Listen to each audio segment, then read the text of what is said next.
साथियों, हमारे साथ में मनीष कुमार जी हैं जो अर्थशास्त्री हैं और डीयू में पढ़ाते हैं। जो किसान आंदोलन चला है, इससे बहुत सारे जुड़े जो अर्थशास्त्र से जुड़े सवाल हैं वो हम मनीष जी से पूछेंगे। मेरा पहला सवाल ये है आपसे कि ये जो अभी किसान आंदोलन चला और किसान आंदोलन को जो कानून था सरकार ने रद्द किया, इसका जो है जो आर्थिक रूप से इसको आप कैसे देखते हैं, इसका क्या असर पड़ेगा? एक चीज़ जो एक सवाल बहुत महत्वपूर्ण है, अगर हम आर्थिक दृष्टि से देखना चाहें कि किसानों के लिए जो कानून आया और कानून वापस चला गया उसका क्या प्रभाव होगा, उससे पहले का एक जो सवाल है वो महत्वपूर्ण ये है कि किसानों ने पिछले 30 साल में इस देश को क्या दिया और इस 30 साल के अंदर में किसानों को क्या मिला, खासकर तब जब नव उदारीकरण की नीति हम इस देश के अंदर में लगातार लागू करते चले गए। एक तरफ आप देखते हैं कि हिंदुस्तान का अनाज बहुत ही महत्वपूर्ण स्थान रखता है विश्व के बाजार में। भारत निर्यात करता है अनाजों का, विश्व को खिलाता है, और वो इसलिए क्योंकि हमारे किसान उसका उपज करते हैं। और जब वो उपज कर रहे हैं चीज़ों का, चाहे वो धान हो चाहे वो गेहूं हो, गेहूं में हम सेल्फ सफिशिएंट हो गए, आत्मनिर्भर हैं पूरी तरीके से उसके उपज में। दलहन, तिलहन, तमाम तरीके की चीज़ों में हमारे उत्पादन बढ़े ही हैं। भले हम किसी चीज़ के मामले में निर्यात भी करते हों, लेकिन जो हमारा निर्भरता है वो कहीं ना कहीं हमारे किसानों की बदौलत कम हुई है पिछले 30 सालों के अंदर में। लेकिन वहीं पिछले 30 साल के अंदर में हम ये भी देखते हैं कि नव उदारीकरण की नीति जिस तरीके से हमारे ग्रामीण परिवेश में भी दखल दिया, कृषि में दखल दिया, और उसके बाद उसका परिणाम ये हुआ कि किसान आत्महत्या करने को मजबूर है। कृषि संकट हमारे देश की वास्तविकता है, इस 3 कानून से पहले भी थी और इसके विड्रॉ करने के बाद भी है, और ये रियलिटी हम सभी लोगों को समझने की जरूरत है। ये 3 कानून सरकार ये कह करके लाई थी कि हम इससे किसानों की 2022 तक में अपनी आमदनी जो है वो दुगुनी कर देंगे। क्या ये वास्तव में होने वाला था? क्या ये लगता है कि हो सकता था ये किसानों की आमदनी दुगुनी? और उसके लिए सरकार ने पिछले साल कोशिश किया कि ये कानून लाया जाए, और कुछ समय के लिए अध्यादेश के रूप में ये कानून प्रभावी रहा। और उस समय में भी कुछ जो कृषि बाजार में लेन देन हुए, उस समय के जो आंकड़े हमारे सामने में हैं वो क्या बताते हैं? वो ये बताते हैं कि जो आपका उम्मीद था, जो आपकी उम्मीद थी इस पूरे कानून से, वो आपका फुलफिल हुआ नहीं, पहली बात। दूसरी बात ये कि हिंदुस्तान एक बड़ा सा देश है, कई राज्य हैं, कृषि राज्य का विषय है, और अलग अलग राज्यों में बहुत सारे ऐसे कानून या ऐसे प्रावधान रहे हैं जिसके द्वारा आप जो करना चाहते थे वो कहीं ना कहीं पहले से रहा है। उदाहरण के लिए बिहार का एग्जाम्पल हमारे सामने में आता है। बिहार में एक अध्ययन हमने किया था 2018 में से 2017 में। 2006 में ही बिहार में एपीएमसी एक्ट को रिमूव कर दिया गया। मैं ये नहीं कहता हूं कि एपीएमसी के अंदर में सब कुछ अच्छा ही है, लेकिन अगर एपीएमसी के अंदर में सब कुछ बुरा ही था तो बिहार में तो फिर बहुत कुछ अच्छा हो जाना चाहिए था उसके विड्रॉल के बाद। लेकिन बिहार में हम क्या देखते हैं? बिहार में हम ये देखते हैं कि लोगों को, किसानों को धान के लिए या गेहूं के लिए या फिर जो भी अनाज वो उपजाते हैं उसके लिए जो कीमत मिलती है वो एमएसपी से बहुत ही कम होती है। ऐसे कई सारे उदाहरण हैं हमारे सामने में जो हमारे अध्ययन में निकल के आए। वो ये बताते हैं कि किसानों को घाटा सहना पड़ा। बिहार का एक बहुत बड़ा हिस्सा बाढ़ प्रभावित होता है, बाढ़ में उनको नुकसान होता है, और हमारा अध्ययन ये बताता है कि बाढ़ में बचने के बाद जो अनाज वो बेचने के लिए मार्केट में गए, बाजार में बेचने के लिए गए, उससे जो व्यापारी है उसको तो फायदा हुआ, जो आड़ती है उसको तो फायदा हुआ, जो राइस मिल है उसको फायदा हुआ, लेकिन किसान को उसमें घाटा हुआ। तो हम ये देखते हैं कि ये पूरा का पूरा जो व्यवस्था बना हुआ है, उस व्यवस्था के अंदर में सारा रिस्क, सारी समस्या किसान के सर पे है, और सारा फायदा वही अनाज से। जो लोग खेती गृहस्थी नहीं करते हैं बल्कि उसका सिर्फ व्यापार करते हैं, जो कॉरपोरेट है, जो कॉरपोरेट हाउसेज हैं, उनको पूरा का पूरा फायदा मिलता है। उस स्थिति में भी जब बाढ़ से प्रभावित होकर के पूरा का पूरा अनाज सड़ जाता है और कुछ हिस्सा जो बच जाता है वो बेचने के लिए जाते हैं, तो उनकी स्थिति में ये है। बिहार का दक्षिण वाला हिस्सा जहाँ पे बाढ़ से उतना ज्यादा संकट नहीं है, वहां पे किसान कुछ उपज कर पाते हैं। उस इलाके की क्या स्थिति है? उस इलाके की स्थिति ये है, एक बहुत बड़ा वादा ये किया गया था एपीएमसी हटाने के बाद बिहार सरकार के द्वारा कि बिचौलियों को हमें हटाना है और लोगों को बाजार से सीधा जोड़ देना है किसानों को। वास्तविकता ये है कि बिचौलिए और ज़्यादा प्रभावी हो गए, क्योंकि उनके पास में रेगुलेटेड मार्केट सिस्टम कुछ नहीं बचा किसानों के पास में। वो मजबूर हो गए किसी के पास जाने के लिए, उनको बेचने के लिए, तो जो नज़दीक में जो उनको आसानी से मिल जाता है उसको दे देते हैं। तीसरी बात इसमें यह है कि ये जो हमें पूरे हिंदुस्तान के लिए सही है, और खासकर उन लोगों के बारे में प्रधानमंत्री जब ये अनाउंसमेंट कर रहे थे कि तीनों कानून को हम वापस लेंगे, उस अनाउंसमेंट में उन्होंने कहा कि हमारे देश में 80% से ज़्यादा छोटे और मझोले किसान हैं। वास्तविकता है कि छोटे मझोले किसान हैं, लेकिन उनकी स्थिति की वास्तविकता क्या है वो तो जानना चाहिए। हमारे लिए ये जानना बहुत ज़रूरी है कि सामाजिक या आर्थिक मजबूरियों के कारण जो किसान है, छोटे मझोले किसान खासकर, वो फसल उगाने के तुरंत बाद, उसकी कटाई के तुरंत बाद बेचना चाहते हैं। उनके पास में उसको जमा करने के लिए, स्टोर करने के लिए कोई साधन नहीं है। उनके पास में जो सामाजिक रीति रिवाज है, या कोई बीमार है, या फिर किसी की शादी है, कोई मरनी है, इस तरह के समान रीति रिवाजों के लिए जो खर्च होता है उसको तुरंत पूरा करना है, या फिर कटाई से पहले जो उन्होंने ये रीति रिवाज पूरे किए होंगे उसका कर्ज होगा। ये तमाम मजबूरियों के कारण किसान तुरंत का तुरंत बाजार में जाना चाहता है, और बाजार में जब जाते हैं तो आपको का मार्केट सिस्टम ही नहीं है बिहार के अंदर में, और इसके मजबूर होकर के वो औने पौने दाम पे बेच देते हैं। और ये नुकसान बहुत बड़ा नुकसान है, इसका स्तर बहुत बड़ा है। लगभग 85% के आसपास में छोटे और मझोले किसान हैं। इनकी वास्तविकता यही है कि वो जिस कीमत पे बेचते हैं वो बहुत कम है। नेशनल सैंपल सर्वे का एक अध्ययन हुआ था, अभी हाल में भी एक रिपोर्ट उसका आया, ग्रामीण अर्थव्यवस्था जो कृषक परिवार हैं उनका आर्थिक स्थिति के बारे में। ये 2012-13 का एक अध्ययन जो मैंने किया था, उससे ये पता चलता है कि धान के किसान बिहार के अंदर में सिर्फ 3% ऐसे किसान होते हैं जिनको एमएसपी के नज़दीक वाला कीमत मिल पाता है। 1% को थोड़ा सा ज़्यादा मिल पाता है, और 96% ऐसे किसान हैं धान के सारे किसानों को मिलाने के बाद जिनको एमएसपी से नीचे का कीमत मिलता है। और ये तमाम कीमत है जो बाजार से मिले चाहे प्रोक्योरमेंट से मिले। प्रोक्योरमेंट का स्तर, पब्लिक प्रोक्योरमेंट जो सरकारी खरीद है, उसका स्तर तो बिहार में बहुत बुरा है। तो ये उदाहरण हमें ये बताते हैं कि जो परिवर्तन सरकार इन कानूनों के द्वारा हमारे कृषि अर्थव्यवस्था के अंदर में करना चाहती थी, वो वास्तव में होता हुआ नहीं दिख रहा है। कुछ ऐसे जगह जहां पे पहले से कॉरपोरेट का बहुत बड़ा रोल है, जिस वैल्यू सिस्टम के अंदर में, उसके अंदर में हम क्या देखते हैं। आप चाहे सोयाबीन का ले लीजिए एग्जाम्पल, आप चाहे तेल का एग्जाम्पल ले लीजिए, खाद्य तेल का इस्तेमाल जो एग्जाम्पल है, इन उदाहरणों में आपको सीधा सीधा दिखता है कि किसानों को होने वाला जो इनकम है उसमें, उससे कहीं ज़्यादा बढ़ा हुआ इनकम उस कंपनी का होता है जो उसका व्यापार करते हैं, चाहे वो सरसों का व्यापार हो, चाहे सूर्यमुखी का व्यापार हो।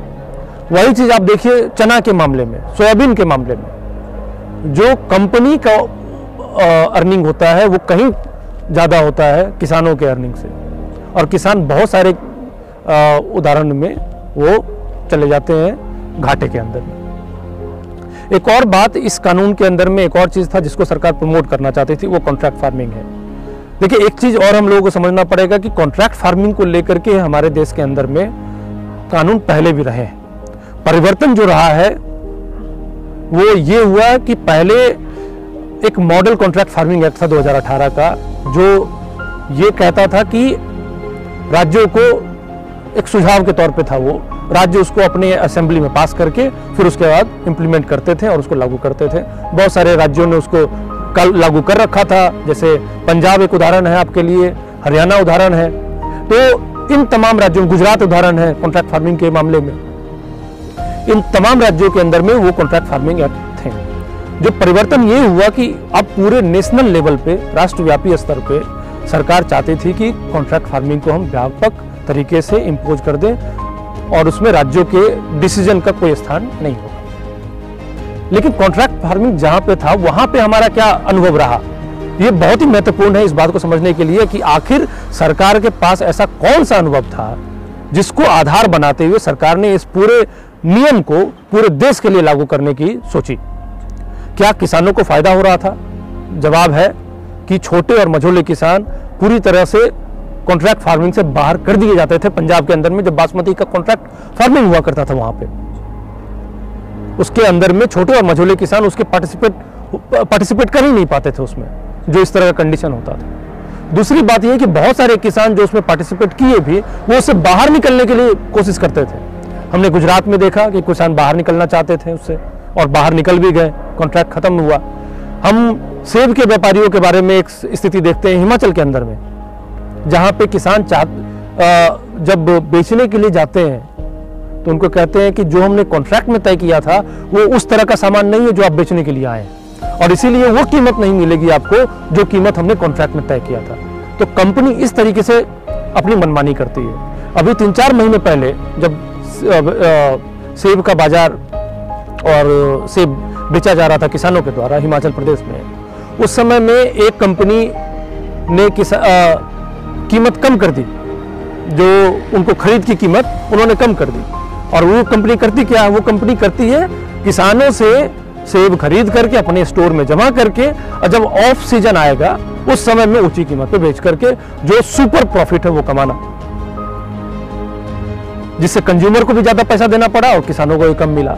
उस कंपनी ने अपने मार्केट का एक व्यापक हिस्सा उनके हाथ में होने के कारण उन्होंने क्या किया कि कीमत कम कर दिया, खरीद की कीमत जो उन्होंने तय किया। उपज कर रहा है किसान और कीमत तय कर रहा है कंपनी। ये विरोधाभास जो हम देखते हैं वो अपने आप में बहुत कुछ कह देता है। और उस कंपनी के कीमत कम करने का परिणाम ये हुआ कि पूरे मार्केट में 70% के लगभग कीमत कोलैप्स कर गया और किसान बहुत ज्यादा नाराज हो गए। लेकिन ये हो क्यों रहा है? ये हो इसलिए रहा है कि क्योंकि हमने एक कॉर्पोरेट कंसंट्रेशन को बढ़ावा दिया इस देश के अंदर में। हमने ये बढ़ावा दिया है अपनी नीतियों के अंदर में कि कंपनी ज्यादा से ज्यादा अपना मुनाफा कर सके, कंपनी ज्यादा से ज्यादा अपना हिस्सा बढ़ा सके, कंपनी ज्यादा से ज्यादा जो वैल्यू सिस्टम है इस पूरे जो वैल्यू चेन की आजकल बहुत ज्यादा बात होती है, वैल्यू चेन के हर एक छोटे हिस्से में कंपनी अपना प्रभाव बैठाना चाहती है। चाहे वो इनपुट मार्केट हो, जब दवाई का सप्लाई हो, बीज का सप्लाई हो, या फिर अन्य खाद की सप्लाई हो, इन सभी चीज पे कंपनी का एक असर है। उसके बाद जब हम सामान बेचने के लिए जाते हैं किसान, वहां पे भी असर वो धीरे धीरे करना चाहते हैं। तो इस प्रकार नीतिगत तौर पे तमाम नीतियों के आधार पे सरकार ने लगातार कंपनी को ही बढ़ावा दिया, और ये चीज हम लोग लगातार देखे हैं इससे पहले भी। और उसी का परिणाम ये हुआ कि हम कृषि संकट को गहराता हुआ देखते हैं इस देश के अंदर में। और यही हमारा बुनियादी सवाल है कि कृषि संकट आपने इन्हीं तमाम नीतियों के द्वारा ही गंभीर कर दिया इस देश के अंदर में, और आप उसी नीति को और आगे बढ़ाना चाहते हैं, और वो भी ये बोल करके कि हम संकट को खत्म कर देंगे। जिस पेट्रोल से आप आग लगा रहे हैं और फिर वही कर रहे हैं कि हम उससे आग बुझा देंगे, ये कैसे संभव है? तो इन कानूनों को हम इसी परिप्रेक्ष्य में देख सकते हैं कि इन नीतियों का काम ही था कृषि संकट पैदा करना। इन नीतियों ने वही किया, उसका समाधान इस नीति के अंदर में नहीं हो सकता है। और यही चीज इन 3 कानूनों के द्वारा हम देखते हैं कि वो होता हुआ नहीं दिखता है। एक मेरा सवाल है था कि ये जो आर्थिक नीतियां हैं, ये यूरोप के देशों में पहले से वहाँ चली हैं, काफ़ी टाइम तक अभी भी चल रही है। वहाँ पे नीतियों का क्या असर हुआ, कैसे असर हुआ, क्या स्थिति है वहाँ के किसानों की? ये बहुत बेहतरीन सवाल है, इसलिए क्योंकि जहाँ से हम ये नीतियों को बोरो करते हैं, खासकर ग्लोबल नॉर्थ जिसको हम लोग कहते हैं, और उसमें भी खासकर जो पश्चिम के हिस्से में है, हमें चाहे वो यूएस हो चाहे यूरोप हो, जहाँ से हम ये नीतियों को बोरो करते हैं, उस जगह पे स्थिति क्या रही इन नीतियों के द्वारा। अगर आप अमेरिका के बारे में बात कीजिए, अमेरिका में सब्सिडी का बहुत बड़ा हिस्सा है। अगर सब्सिडी से नुकसान होता है, यहाँ पे हम वही अर्थशास्त्री जो वहाँ की नीतियों को यहाँ पे लाना चाहते हैं, वही अर्थशास्त्री आपको कहेंगे कि सब्सिडी बहुत गंदी चीज़ है, किसानों को सब्सिडी नहीं मिलना चाहिए। जबकि सच्चाई है कि किसानों की जेब में सब्सिडी नहीं रहता है। सब्सिडी जो जिस चीज़ के लिए मिलता है वो आपके पेट में चला जाता है। तो सब्सिडी किसानों के जेब में नहीं, आपके पेट में है। जो उपभोग करते हैं सामान उनके यहाँ पे है, तो ये उसका करते हैं। लेकिन हम जब अमेरिका की बात करते हैं तो सब्सिडी का बहुत बड़ा हिस्सा है। यूरोप के किसानों की क्या स्थिति है, उनको भी बहुत ज़्यादा सरकारी मदद की ज़रूरत पड़ती है। फिर उसके बाद हम ये देखते हैं जब हमारे यहाँ पे किसान आंदोलन हुए तो सबसे पहले उसका सपोर्ट कहाँ से आया? अमेरिका का जो किसान संगठन था वहाँ से आया। आखिर क्यों आया? क्योंकि वो इस चीज़ को झेल चुके हैं, समझ चुके हैं कि किस प्रकार से किसानों का दमन होता है इस तरह के आर्थिक नीतियों के अंदर में। और ये आर्थिक नीति अगर बेहतर ही होता तो वहाँ पे किसानों का कल्याण होता, इतना ज़्यादा सब्सिडी देने की ज़रूरत नहीं होती किसानों को, उनकी आमदनी बहुत ज़्यादा बढ़ जाती। लेकिन हम जब देखते हैं कि किसानों के आय में क्या परिवर्तन हुआ और कॉरपोरेट घरानों के आय में क्या परिवर्तन हुआ या बाकी सेक्टर में जो काम कर रहे हैं उनके आय में क्या परिवर्तन हुआ, तो हम देखते हैं किसानों के आय लगातार घटी है उन इलाकों में जहाँ पे ये नीति पहले से लागू किए हुए हैं। आपके हिसाब से एक अर्थशास्त्री होने के नाते क्या पॉलिसी होना चाहिए गवर्नमेंट की इससे बाहर निकलने के लिए? देखिए, जो एक महत्वपूर्ण चीज़ इसके अंदर में, आपके सवाल के अंदर में जो बात है वो ये कि कृषि के संकट का समाधान वो व्यापक अर्थव्यवस्था के लिए क्या कर सकता है और कृषि के अंदर का जो संकट है उसका समाधान कैसे हो सकता है, क्योंकि वहीं से आप सब कुछ देख सकते हैं। कृषि पे आधारित लगभग 50% वर्कफोर्स है हमारे देश का। हमारे देश का एक बहुत बड़ा हिस्सा कृषि पे सीधा सीधा निर्भर है, जहाँ से वो आमदनी लेता है और उसमें काम करता है वहाँ पे।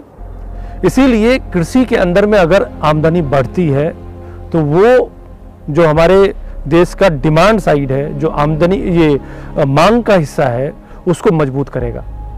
इसीलिए बहुत ज़रूरी है इस पूरे देश के अर्थव्यवस्था के लिए, न कि सिर्फ कृषि के लिए, कि कृषि के संकट को दूर करने की कोशिश की जाए। अब सवाल ये उठता है कि कृषि के संकट को दूर कैसे किया जाए। जाहिर सी बात है कि जिस नीतियों के द्वारा ये आया है संकट या संकट गहराया है, उस नीतियों से इसका समाधान आपको नहीं मिलने वाला है। तो इसका दूसरा हिस्सा क्या हो सकता है, इसका अल्टरनेटिव क्या हो सकता है? इसका अल्टरनेटिव यही हो सकता है कि किसानों को सबसे पहले उनको एक उचित कीमत मिले जो वो उपज करें। अगर किसान घाटे में जाएंगे, उनके जेब पे आप डाका डालेंगे, उसका असर आपको बाजार में मिलेगा। बाजार में वो जाएंगे नहीं खरीदने के लिए सामान, उनका उपभोग कम होगा। हम ये देख रहे हैं कि पिछले कई सालों के अंदर में अभी जो हाल फिलहाल जो कंजम्पशन एक्सपेंडिचर का डेटा आया वो बताता है कि हमारे देश का पूरा उपभोग घट गया, कंजम्पशन घट गया, लोगों का बेरोजगारी बढ़ा है। तो ये तमाम सिचुएशन के अंदर में हम ये चीज़ समझना पड़ेगा कि लोगों के जेब में पैसा होना बहुत ज़रूरी है। और उसमें जो ग्रामीण परिवेश है, जहाँ पे वहाँ पे जो अपना रोजगार चला रहे हैं, उनके जेब में पैसा जाना बहुत ज़रूरी है, क्योंकि वो इस देश की अर्थव्यवस्था को चलाते हैं। और इसलिए उनका आमदनी बढ़ाने का सबसे एक बेहतर तरीका ये होगा कि जो वो उपज कर रहे हैं उसकी सही कीमत उनको मिले। और वो सही कीमत मिलेगा तभी जब जो उनका लागत है वो लागत की भरपाई हो पाए और उस लागत के ऊपर में उनको कुछ मुनाफा हो, ताकि वो उस चीज़ को अपने ऊपर में खर्च कर सकें।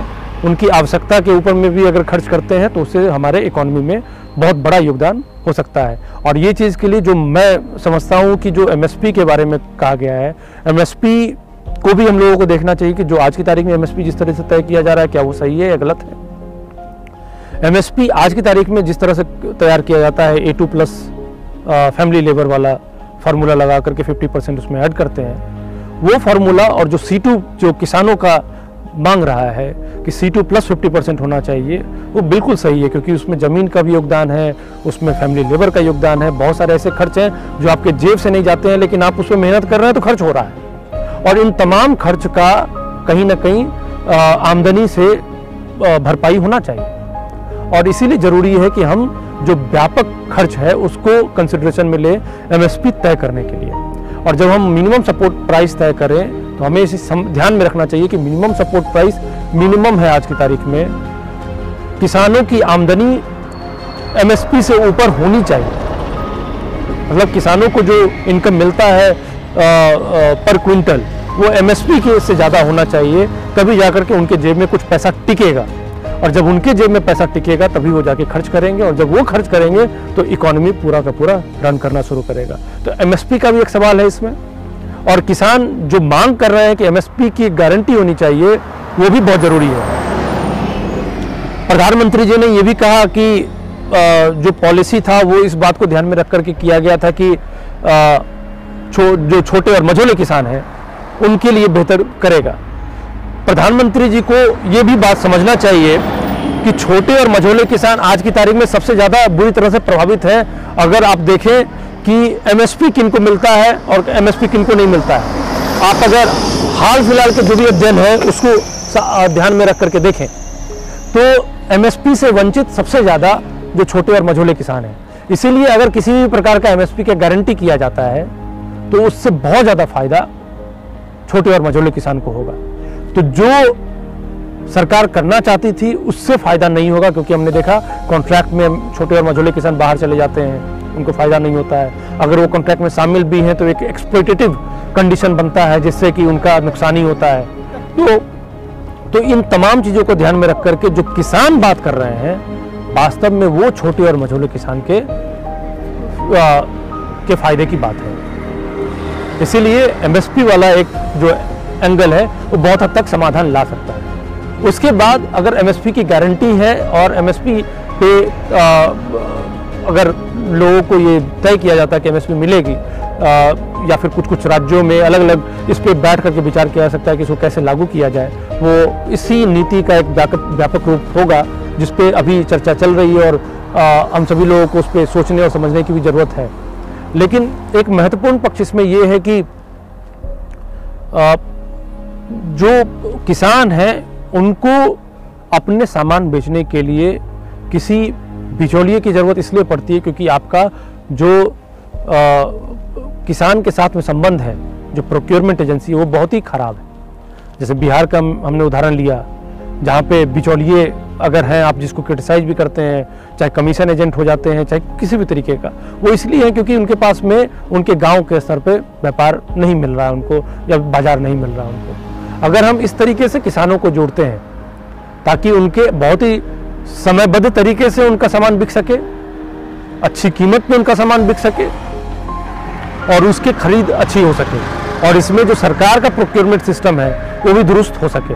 जो सरकारी प्रोक्योरमेंट सिस्टम है उसमें एक दिक्कत इस बात की है कि सरकार कहती है कि हमारे यहाँ जमा हो जाता है अनाज और फिर वो बर्बाद होने लगता है। उसका समाधान हम तब कर सकते हैं जब हम अपने खाद्य सुरक्षा का जो प्रोग्राम है, फूड सिक्योरिटी का जो प्रोग्राम है, उसको भी हम इससे जोड़ करके देखें।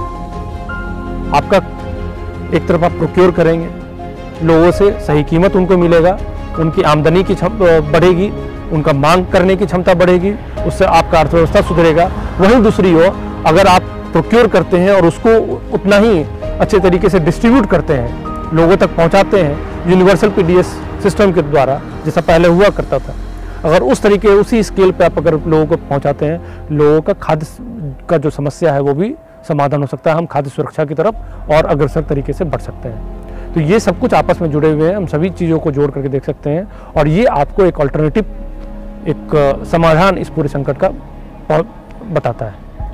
नीतिगत तौर से सरकार जिस तो वापस ले लिए जी, मगर नीतिगत तरीके से तो उनने उसकी भर्त्सना नहीं की, उसको बुरा नहीं कहा, उसको तो सही कहा। जी, ये बहुत ही महत्वपूर्ण चीज़ है कि हम लोगों को ये समझना पड़ेगा कि जो सरकार करना चाहती है उनका नीतिगत जो ढांचा है वो आज की तारीख में भी वही है, उसमें कोई परिवर्तन हम नहीं देखते हैं। वापस लेने के लिए जो बिल, रिपील करने के लिए जो बिल पास किया गया, उसके अंदर में भी पुराने कानून को अच्छा बताया गया और ये बताया गया कि कुछ किसान इससे सहमत नहीं थे, इसलिए इसको विड्रॉ किया गया। तो हम ये देखते हैं कि जो नीतिगत ढांचा है वो वही है जो पहले हुआ करता था, उसमें कोई परिवर्तन नहीं है। अगर वो उसमें परिवर्तन अगर हम नहीं देख रहे हैं तो उसका नुकसान क्या होगा? उसका नुकसान ये होगा कि आप एक समाधान के रास्ते पे जो हम बात कर रहे हैं उसकी तरफ हम नहीं जा सकते हैं। एक उदाहरण मैं आपको दूंगा। इस 3 कानून के अंदर में एक कानून था इसेंशियल कमोडिटीज एक्ट, आवश्यक वस्तु अधिनियम 1955 वाला जो कानून था, उसमें अमेंडमेंट किया गया 2020 में। उसके अंदर में आप देखिए बहुत ही चालाकी से बहुत सारा विवरण दिया गया और ये कहा गया कि ये किसानों के फायदे के लिए है। लेकिन जब आप उसका अध्ययन करते हैं तो आप क्या पाते हैं? उसमें यह कहा गया कि अनाज के किसी भी अमाउंट को, किसी भी मात्रा को आप स्टोर कर सकते हैं, उसमें कोई लिमिट नहीं होगा। कुछ कंडीशन बताए। क्या कंडीशन था? कि अगर महंगाई बहुत ज्यादा चली जाती है, कितना? अगर 100% और 50% होगा तो हाहाकार मच जाता है 20% के महंगाई में, हाहाकार मच जाता है 10% के महंगाई में, लेकिन आपने तय कर दिया 50% और 100%। इरादा क्या था आपका कि एक्स्ट्रा ऑर्डिनरी सिचुएशन में भी, अभूतपूर्व स्थिति में भी जो कॉरपोरेट घराने हैं उनके लिए एक खुली छूट रहे कि वो अनाज जितना चाहे जमा कर सकते हैं, जितना जमाखोरी करना चाहे कर सकते हैं। उसके बाद आपने क्या किया, उसके बाद आपने लिख दिया उसके नीचे में कि जो वैल्यू चेन के पार्टिसिपेंट्स होंगे, कहने का मतलब वैल्यू चेन पार्टिसिपेंट क्या होता है, उसमें सरकार ने उसको परिभाषित किया उसी कानून के अंदर में कि किसानी से लेकर के उपभोक्ता तक जो सामान पहुंचता है वो सभी लोग जो उसके अंदर में काम कर रहे हैं वो वैल्यू चेन पार्टिसिपेंट्स हैं।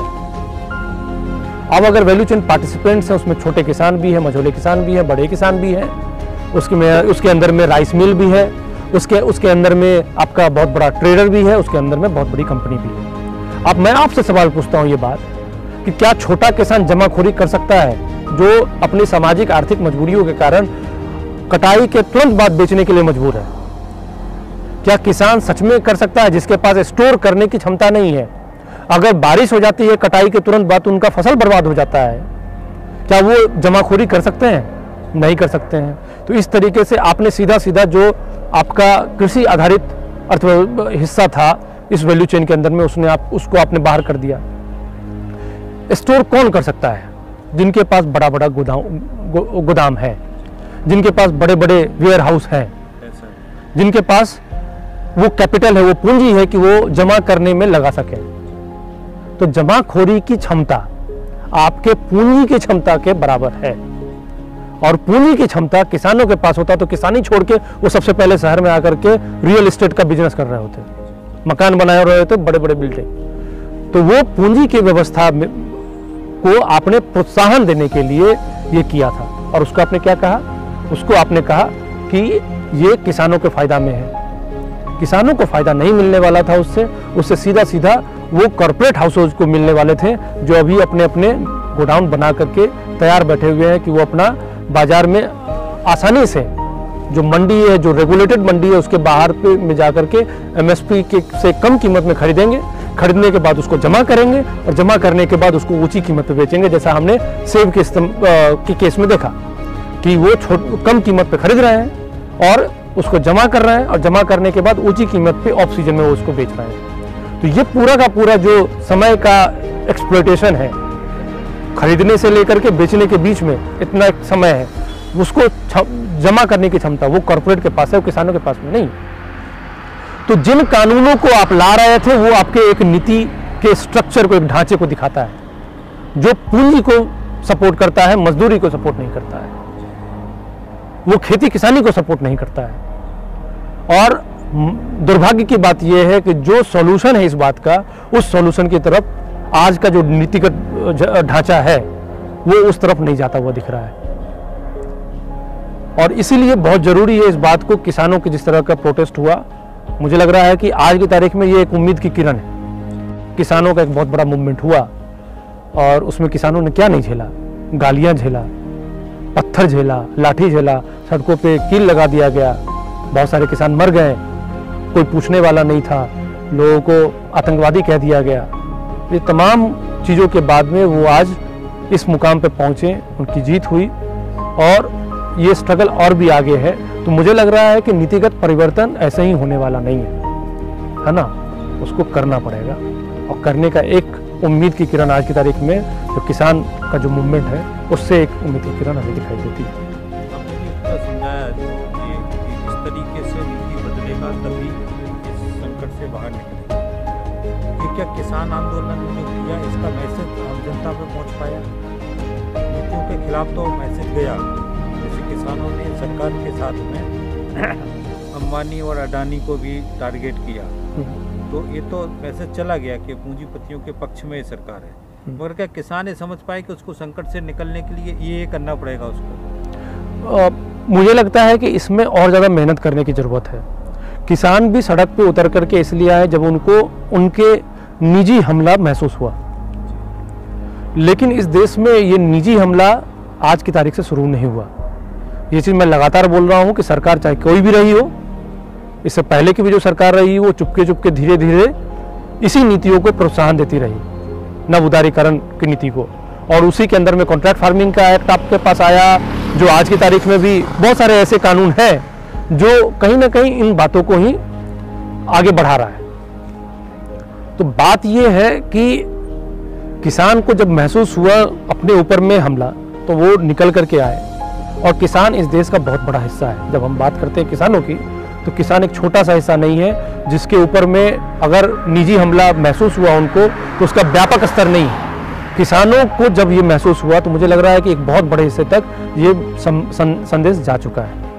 ये संदेश जा चुका है कि जिस रास्ते पे ये देश आज की तारीख में आर्थिक रूप से जा रहा है ये देश, वहाँ पे समाधान नहीं है, वहाँ पे संकट है। अगर आज की तारीख में हम उसको नहीं रोकेंगे, तो हम और बड़े संकट की खाई की तरफ बढ़ते चले जाएंगे। किसान ये चीज़ को आखिर आप देखिए, कुछ समय के लिए किसान तो कॉन्ट्रैक्ट फार्मिंग से भी जुड़े थे ना, पंजाब में जुड़े, गुजरात में जुड़े, लेकिन फिर वही किसान जो बड़े बड़े किसान हैं उसमें, जिनकी बहुत बड़ी बड़ी जोत है, वो भी किसान उससे बाहर निकल गए। उनको महसूस हुआ तभी तो निकले। तो धीरे धीरे ही सही किसानों को ये चीज़ समझ में आया, और मुझे लग रहा है कि हमें हताशा की तरफ नहीं, उम्मीद की तरफ देखनी चाहिए कि लोगों को कहीं ना कहीं, भले उसमें 100% हम नहीं बोल सकते हैं, लेकिन बहुत कुछ हद तक लोगों को ये बात समझ में आ रही है कि एक नीतिगत आधार पे सरकार किसको सपोर्ट कर रही है, किसका समर्थन कर रही है, और वो समर्थन का कीमत कौन चुका रहा है। और जो लोग कीमत चुका रहे हैं वो किसान है, वो मजदूर है। उन लोगों को इस बात को समझना चाहिए, और मुझे लग रहा है कि कहीं ना कहीं उनको इस पूरे जो घटनाक्रम हुआ इस पूरे देश के अंदर में, सिर्फ आप इसको ऐसे मत देखिए कि सरकार ने एक नीति ला करके किसानों के सामने में रख दिया और कहा कि आपको ये मानना पड़ेगा। उसके बाद एक आंदोलन होता है, और आंदोलन के बाद जो सरकारी पक्ष कहिए या फिर जो राजनीतिक पार्टी सरकार चला रही है, ये जो उनके सपोर्ट सिस्टम है, चाहे वो कोई हीरोइन हो, चाहे कोई हीरो हो, फिल्म इंडस्ट्री हो, या फिर कोई खिलाड़ी हो, तमाम तरीके के पक्ष से जिस तरह का हमला किसानों पे हुआ, किसान भी इस बात को समझने लगे कि कौन उनके खिलाफ बोल रहा है, कौन और किसके पक्ष में बोल रहा है। और ये इशारा मुझे लग रहा है कि कहीं ना कहीं ये नीति की तरफ भी लोगों को लेकर के जाएगा। और जो बची हुई जिम्मेदारी बचती है, जिसमें मैंने कहा कि 100% भले ना समझ में आई हो, जो बच जाता है वो किसानों की जिम्मेदारी है, हमारे जैसे लोगों की जिम्मेदारी है कि हम लोगों से बात करके उनकी बात समझें और उनको अपनी बात समझाने की कोशिश करें। किसानों को आप क्या मैसेज देना चाहेंगे एज ए इकोनॉमिस्ट? देखिए, बात ये है कि ये चीज़ मैं गलत मानता हूँ। ये चीज़ मैं इसलिए गलत मानता हूँ कि हम लोग किसानी को समझने के लिए खेत की तरफ बढ़ते हैं, हम उनसे ज्ञान लेते हैं, और यही पूरा दुर्भाग्य हुआ इस पूरे आंदोलन के अंदर में। जो सरकारी अर्थशास्त्री है, जो इस कानून को बेहतर बता रहे थे, उनका संपर्क किसानों के साथ में बहुत कमजोर है। वो ये सोच रहे थे कि हम जाके किसानों को समझाएंगे, जबकि सच्चाई ये है कि हमें किसानों से समझने की जरूरत है। ये जरूरत हमें है कि हम जाकर के समझे कि किसान आखिर इसका विरोध कर रहे हैं तो क्यों कर रहे हैं। ये पूरा आंदोलन किसानों ने चलाया, कोई अर्थशास्त्री ने नहीं चलाया, कोई मनीष कुमार ने नहीं चलाया। इसीलिए हम लोग इस चीज से समझ रहे हैं, और जब हम समझते हैं, जब किसानों से बात करते हैं, तब हमें पता चलता है कि अच्छा, ये जो दृष्टिकोण है वो हमारे जो पूरा एनालिसिस है उसके अंदर में नहीं आ पा रहा था। इनसे बात करने के बाद हमें आया। मैं बताता हूँ कि बासमती की खेती करने वाले कुछ किसान से मेरी मुलाकात हुई अमृतसर में, और जो मजदूर खेत में जाके काम कर रहे हैं वो बता रहे हैं कि एक पेस्टिसाइड है, वो पेस्टिसाइड डालने के बाद, जो कि डालना कंपलसरी है उनके लिए, वो पेस्टिसाइड डालने के बाद उनको 2 दिन तक बुखार होना निश्चित है, उनके सर में दर्द होना निश्चित है, और हाथ में खुजली होना निश्चित है। ये बात पेस्टिसाइड के इस्तेमाल का जो साइड इफेक्ट है, पेस्टिसाइड के इस्तेमाल का मजदूरी पे क्या असर पड़ा। 2 दिन का मजदूरी चला जाता है, 1 दिन मजदूरी करने के लिए। उस दिन का मजदूरी कितना मिला उनको? उतना ही जितना 1 दिन का दिहाड़ी है, लेकिन वो दिहाड़ी उनके लिए 3 दिन का काम कर रहा है। जो स्वास्थ्य पे दुर्गामी परिणाम हो रहा है वो अलग। ये दृष्टिकोण हमारे जैसे लोगों के पास में तब आया जब हम जाकर के उस खेत के मजदूर से बात की है। ये मैं आपको एक उदाहरण दे रहा हूँ जो वास्तविक उदाहरण है। ये हमारे एनालिसिस के अंदर में नहीं आ पाता है, और यहाँ पे बैठ करके अर्थशास्त्री हम लंबी लंबी बातें करने लगते हैं कि ये किसानों के फायदे के लिए। कॉरपोरेट आएंगे किसानों से खरीद करेंगे और किसानों को अच्छी कीमत देंगे। जब अच्छी ही कीमत देनी थी तो 80 रुपये पर किलो 80 रुपये का कीमत हिमाचल प्रदेश में अडानी ने क्यों तय किया? कीमत क्यों कम हो गई वहाँ पे सेब की 3 महीने पहले? किसानों के अंदर में क्यों हाहाकार हो गया? और जो कीमत तय करने का अधिकार है वो किसानों का होना चाहिए ना। कोई टूथपेस्ट बनाने वाली कंपनी टूथपेस्ट बनाती है तो उसमें देखती है कि क्या क्या इनपुट इस्तेमाल हुआ, क्या क्या रोजगार लगा, कितना खर्च हुआ, उसके बाद वो कीमत तय करती है अपने प्रॉफिट मार्जिन के बाद। यहां होता है उल्टा, जो खरीद करने वाला है वो कीमत तय कर रहा है। तो अगर इस सिस्टम के अंदर में ये सच में फायदा हो रहा है तो कीमत कैसे तय हो रहा है?